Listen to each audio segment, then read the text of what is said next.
आज 1 फरवरी 2026 है और पिछले कुछ हफ्तों में दुनिया में 3 बड़ी जगहें सुर्खियों में रही हैं।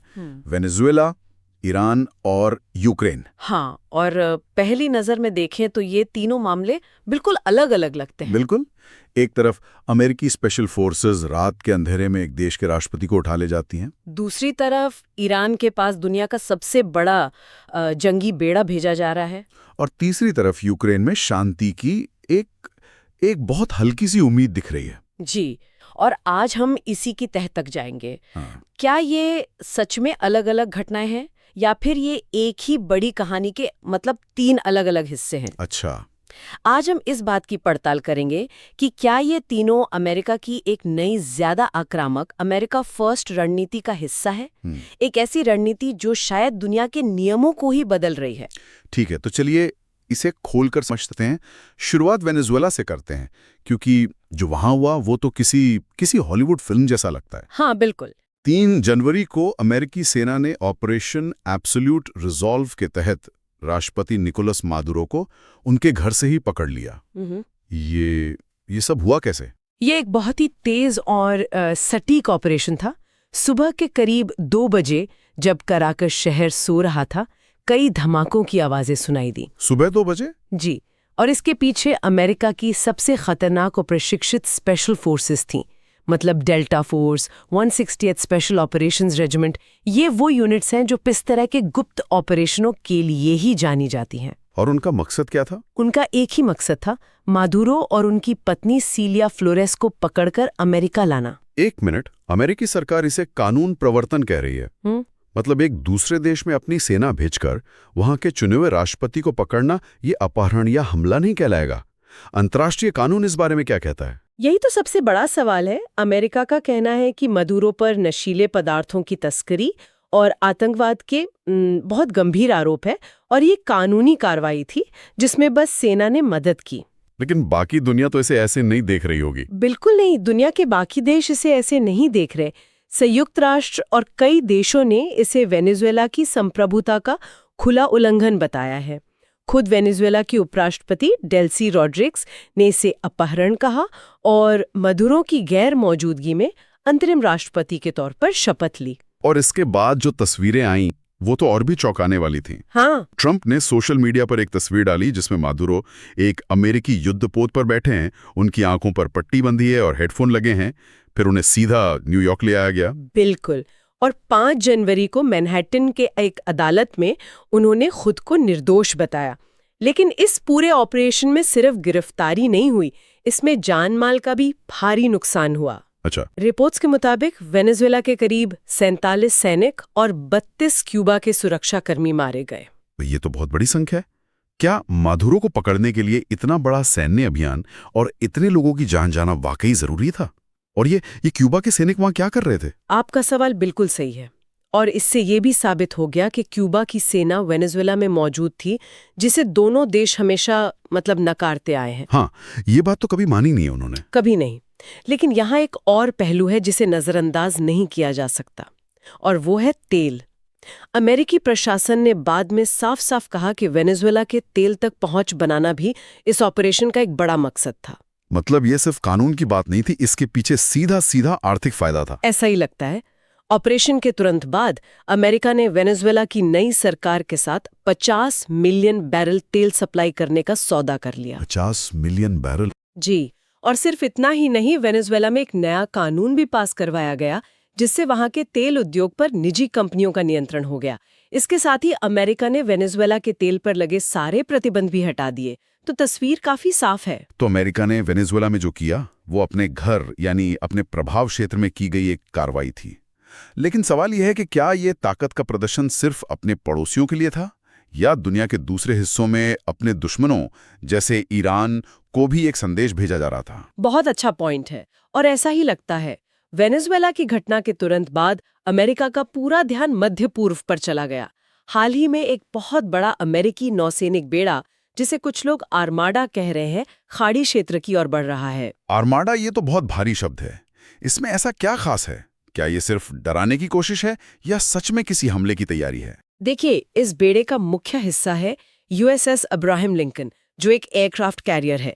इसके साथ कई मिसाइलें दागने वाले विध्वंसक जहाज भी हैं और इन पर अमेरिका के सबसे आधुनिक लड़ाकू विमान जैसे F-35C और सुपर हॉर्नेट तैनात हैं। मतलब पूरी तैयारी के साथ। बिल्कुल, ये तैनाती उस कमी को पूरा करने के लिए है जो पिछले साल महसूस की गई थी जब अमेरिका ने अपनी ज्यादातर ताकत कैरिबियन और एशिया में लगा दी थी। तो हाँ, ये एक बहुत ही गंभीर सैन्य प्रदर्शन है। और ईरान इस पर चुप तो नहीं बैठा होगा, उनकी क्या प्रतिक्रिया है? ईरान की प्रतिक्रिया बहुत तीखी है। उनके सर्वोच्च नेता अयातुल्ला अली खामेनेई ने सीधी चेतावनी दी है कि अगर अमेरिका ने कोई भी सीधा हमला किया तो ये एक क्षेत्रीय युद्ध में बदल जाएगा जिसमें पूरा मध्य पूर्व जल उठेगा। और इसी बीच यूरोप भी इस मामले में कूद पड़ा है। खबर है कि यूरोपीय संघ ने ईरान के इस्लामिक रेवोल्यूशनरी गार्ड कॉर्प्स यानी IRGC को एक आतंकवादी संगठन घोषित कर दिया है। ये IRGC आखिर है क्या और इस फैसले का क्या मतलब है? IRGC ईरान की सेना का एक बहुत ही ताकतवर और कट्टर हिस्सा है जो सीधे वहां के सुप्रीम लीडर को रिपोर्ट करता है। देश के अंदर और बाहर ईरान के सबसे महत्वपूर्ण ऑपरेशनों को यही अंजाम देता है। अच्छा। EU का ये फैसला ईरान में चल रहे प्रदर्शनों को बेरहमी से कुचलने के जवाब में आया है। EU की विदेश नीति प्रमुख काजा कैलास ने कहा, दमन का जवाब मिलना ही चाहिए। ये एक बहुत बड़ा कदम है। क्यों? ये इतना बड़ा कदम क्यों है? क्योंकि ये अमेरिका और यूरोप को ईरान के खिलाफ एक ही पाले में खड़ा कर देता है। समझ गया। तो एक तरफ वेनेजुएला में सीधा एक्शन, दूसरी तरफ ईरान पर जबरदस्त सैन्य और कूटनीतिक दबाव।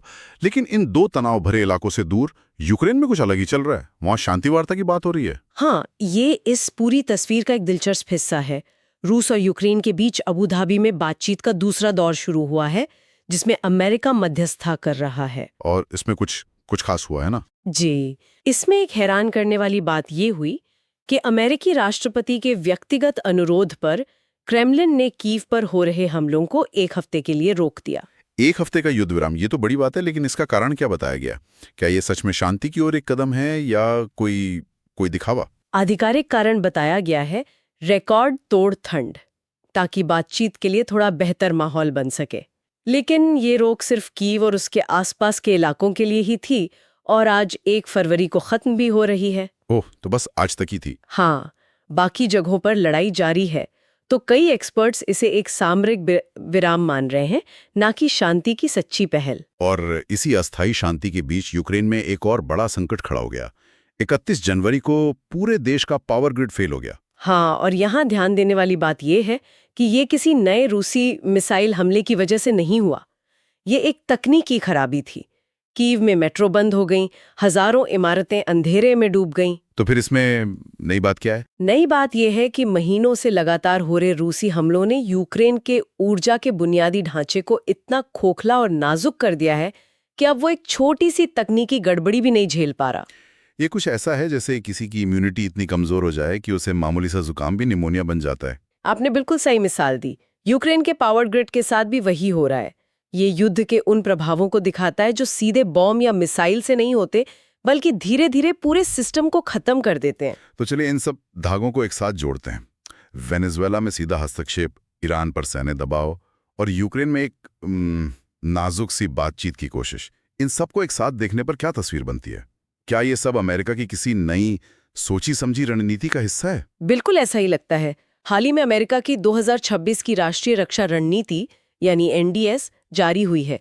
ये वो दस्तावेज है जो बताता है कि आने वाले सालों में अमेरिकी सेना की प्राथमिकताएं क्या होंगी। और इसमें कुछ बदलाव है? इसमें एक बहुत बड़ा बदलाव दिख रहा है। ये रणनीति वैश्विक नेतृत्व यानी दुनिया का पुलिसमैन बनने के बजाय अमेरिका फर्स्ट पर जोर देती है। इसका मतलब है कि अमेरिका की पहली प्राथमिकता अब अपना गोलार्ध और अपनी घरेलू सुरक्षा है। मतलब वो दौर खत्म हो रहा है जब अमेरिका खुद को दुनिया के नियमों का रक्षक मानता था। हाँ, एक तरह से उस दौर का अंत हो रहा है जहां अमेरिका दुनिया का एटलस यानी सारा भार अपने कंधों पर उठाने वाला माना जाता था। वेनेजुएला में जो कार्रवाई हुई वो इसी बदली हुई सोच का सबसे बड़ा और सीधा उदाहरण है। अपने पड़ोस में अपने हितों को सुरक्षित करने के लिए सीधी कार्रवाई, चाहे दुनिया कुछ भी कहे। बिल्कुल। अगर अमेरिका पीछे हट रहा है तो इसका मतलब तो ये भी है कि बाकी देशों को अपनी सुरक्षा के लिए नए रास्ते खोजने पड़ेंगे। वे अब पूरी तरह अमेरिका पर निर्भर नहीं रह सकते हैं। चेताई हम एक ऐसे दौर में जा रहे हैं जहां पुराने बड़े गठबंधन जैसे नेटो कमजोर हो रहे हैं।